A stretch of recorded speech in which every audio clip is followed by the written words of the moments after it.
Assalamualaikum warahmatullahi wabarakatuh. Perkenalkan, nama saya Muhammad Raditya Aisy Darmawan dengan NIM 11012044470 dari S1 Teknik Telekomunikasi, Telkom University akan membawakan presentasi mengenai analisis, interpretasi data, dan mengkomunikasikan data sebagai pemenuhan tugas besar mata kuliah literasi data kelas TT43 gabungan 0506 dengan dosen pengampu Bapak Rifki Wijaya.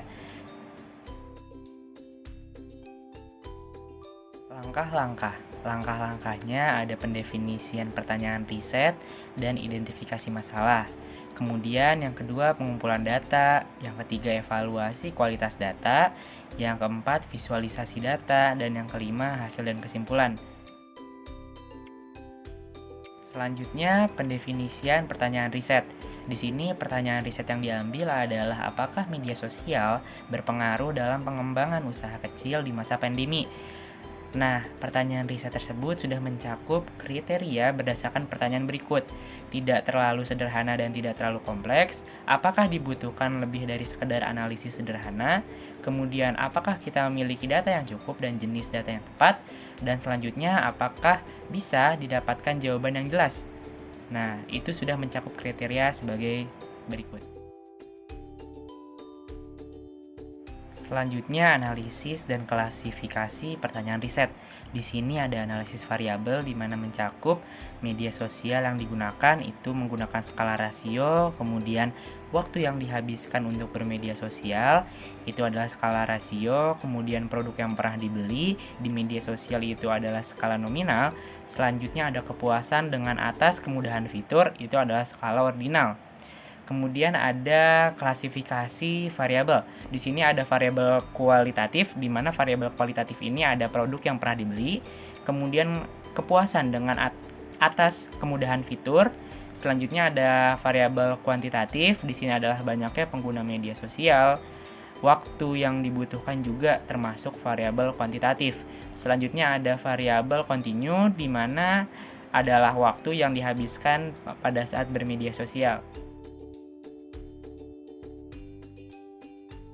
Selanjutnya ada metode pengumpulan data, di mana metode pengumpulan data kali ini menggunakan survei dengan menyebar kuesioner dengan menggunakan Google Form. Selanjutnya langkah-langkah pengumpulan datanya adalah menentukan tujuan dari metode pengumpulan data melalui survei agar dapat menganalisis apakah market digital efektif untuk pengembangan UKM kecil. Selanjutnya mengidentifikasi variabel yang sudah ditentukan, membuat rancangan survei. Selanjutnya proses pengumpulan data. Nah, di sini kita melakukan klasifikasi variabel ulang. Nah, seperti berikut. Banyaknya pengguna media sosial adalah data primer dan data terstruktur. Kemudian ada kepuasan dengan atas kemudahan fitur itu adalah data primer dan data terstruktur. Selanjutnya adalah produk yang dibeli di media sosial, itu termasuk data primer dan data terstruktur. Dan waktu yang dihabiskan pengguna di media sosial itu adalah data primer dan data terstruktur.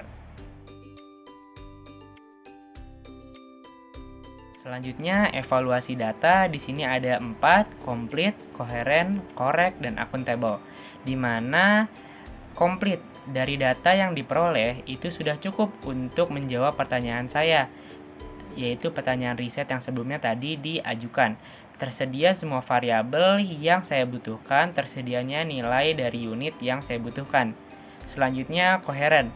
Data yang diperoleh pun bisa diterima oleh logika dan akal sehat. Kemudian correct. Data yang diperoleh pun benar, dapat diverifikasi dengan mudah melalui Google Form. Kemudian ada akuntabel, data yang diperoleh pun bisa dipertanggungjawabkan karena diperoleh langsung dari responden melalui kuesioner survei di Google Form.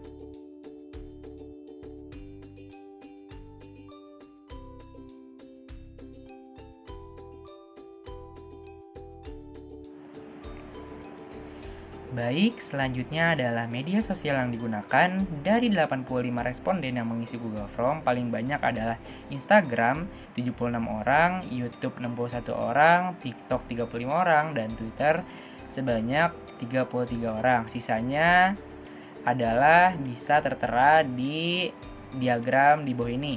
Kemudian setelah data diperoleh, kita membuat ukuran pemusatan data dengan tabel sebagai berikut sehingga diperolehlah median sama dengan 25. Maka dari itu diperolehlah ukuran variabilitas atau rentang nilai adalah 76 dengan nilai tertinggi dikurangi nilai paling kecil adalah 76 dikurangi 0 sama dengan 76.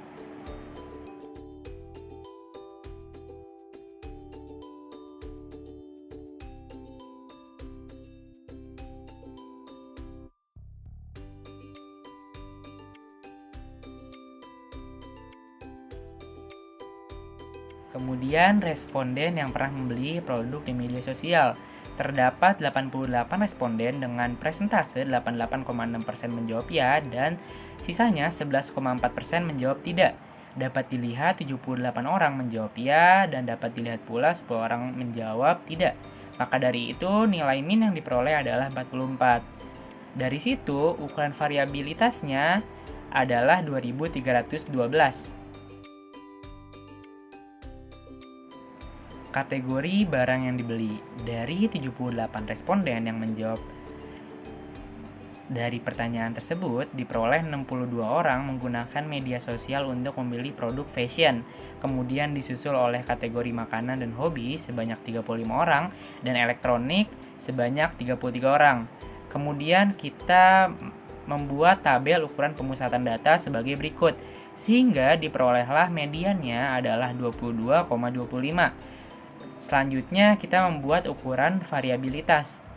Nah, dapat dilihat ukuran variabilitasnya adalah 62 dari rentang nilainya.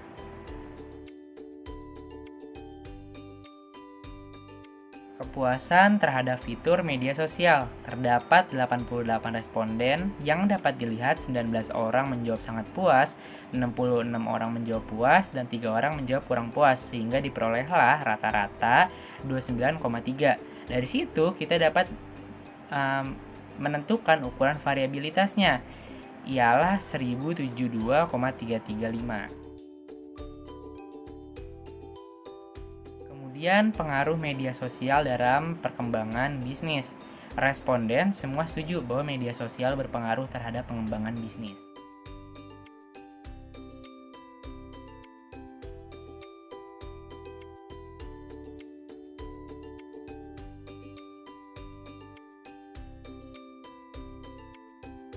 Pertanyaan data, apakah benar dengan berjualan secara offline di masa pandemi, tingkat penjualan akan meningkat? Kemudian uji statistik yang digunakan adalah uji Z karena data yang didapatkan lebih dari 30. Selanjutnya keterangan.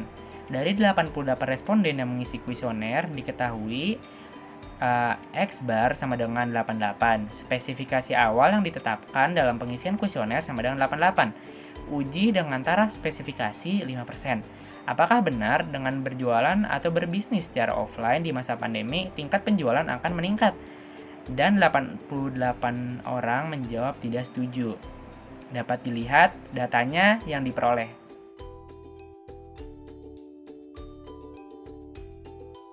Selanjutnya kita melakukan pengolahan data dengan uji Z dan diperolehlah data sebagai berikut, di mana H0 adalah 88, H1 adalah tidak sama dengan 88, alfanya sama dengan 5, N-nya sama dengan 88, dan selanjutnya adalah 88. Hasilnya diperoleh Z sama dengan 88 dikurangi 88 per 88 dibagi akar 88 sama dengan 0. Nah, dari situ dapat diperolehlah daerah kritisnya sebagai berikut, di mana dapat dilihat tidak diterima, yang artinya H0 kurang dari 0,005.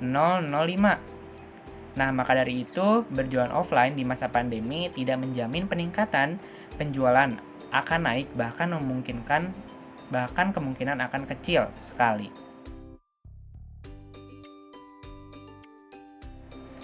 Dari sini kesimpulannya berdasarkan hasil data yang diperoleh, pengembangan bisnis terkhusus pada UMKM di era pandemi seperti ini sangat efektif dengan menggunakan media sosial. Dikarenakan masyarakat yang sudah mulai berubah budaya karena pandemi, banyak yang memilih untuk berbelanja online melalui media sosial. Dengan begitu, para pelaku bisnis UMKM akan lebih baik juga mulai menjual produknya melalui media sosial yang banyak digandrungi seperti Instagram, TikTok, YouTube, dan lain-lain. Selain itu, dapat dilihat pula dari segi intensitas masyarakat bermedia sosial serta kemudahan fitur yang diberikan oleh platform media sosial akan membuat masyarakat betah dalam bermedia sosial dan hal itu bisa dimanfaatkan oleh pelaku UMKM sebagai peluang usaha.